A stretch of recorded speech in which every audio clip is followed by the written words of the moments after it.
Hey y'all, this weekend I went to a family reunion meeting, and this was actually for my youngest son's family. And when I tell you, it was eye-opening. There are many things in my Christian walk, in my journey with God, my personal relationship with God, that He has revealed to me about my family and my family lineage. And to tell y'all the truth, there are many things in our bloodline, in our family lineage, that we honestly would not be aware of if we do not know about our family history, about our family lineage. And there's a lot of us who really aren't as connected to really know our family history, especially Black Americans. And the only reason I say that is because a lot of our lineage, a lot of our history might have been lost through the slave trade, through the timing of slavery, because many families were split apart, torn apart. And even during the Jim Crow era, when there was a high racism, high retaliation on different things were really being physically done to us in ripping our families apart. Now, at that reunion meeting, I learned a lot about land that was stolen, different things that were happening to people that were in this lineage of the family during slavery times and even during the Jim Crow era, to where a lot of the wealth that actually belonged to the family was actually lost due to racism, due to murder, due to just not having the right to protect what is actually theirs.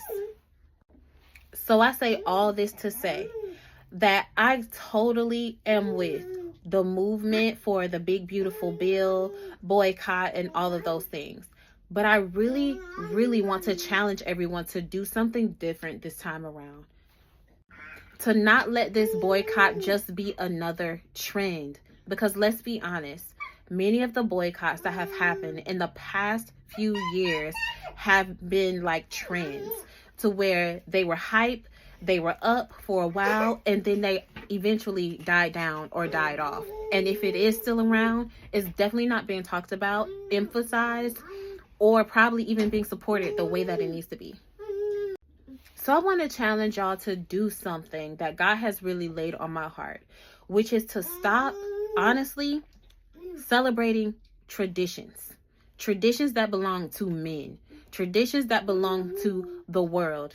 All of these holidays that are coming up, Thanksgiving, Christmas, even Halloween, and all these other things that pass, not just because I'm a believer in Jesus Christ.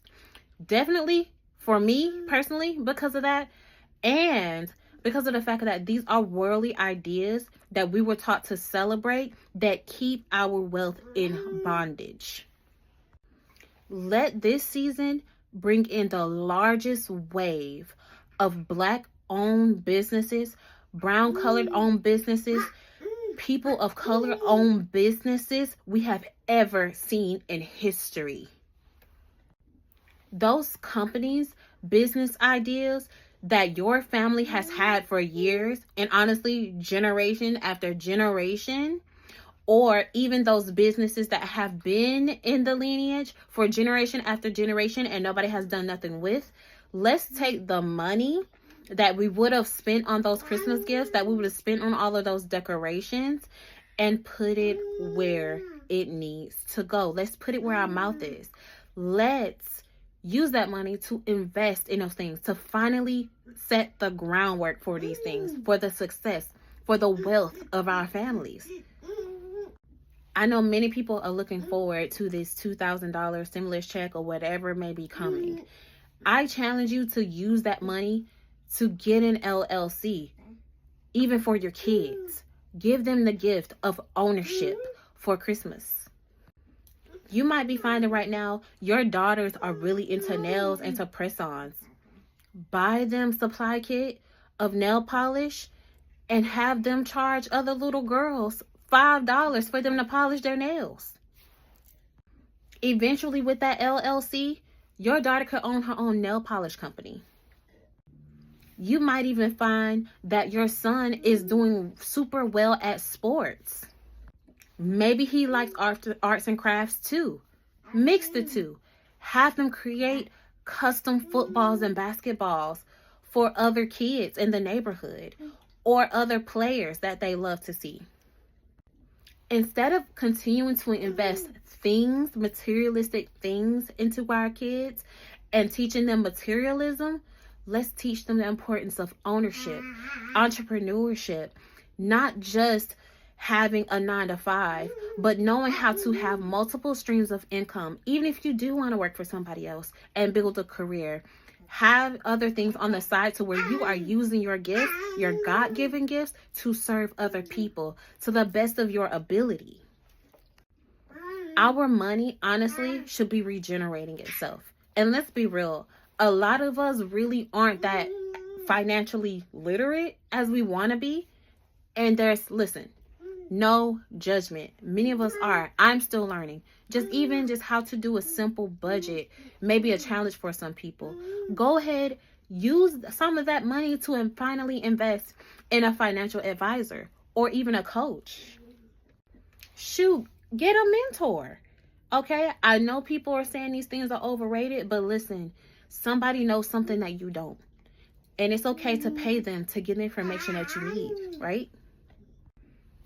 And trust me, I'm not just saying this to other people. I'm not just making this video just for other people. This video is for me too.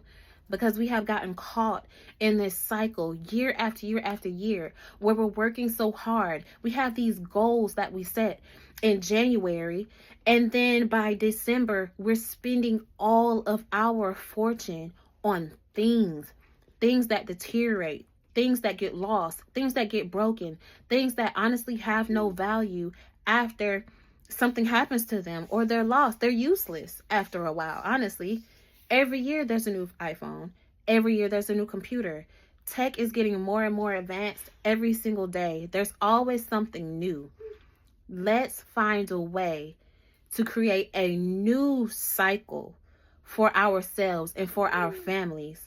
Because when I tell you, prioritizing that will make this big, beautiful boycott become a lifestyle for every single family, and keeping wealth in your generations after generation after generation that you can pass down. Okay, so God has really laid that on my heart to just be more intentional this season. Be more intentional every season moving forward, because what we want to create, what we really want for our children and our families, I think, is really for them to have freedom.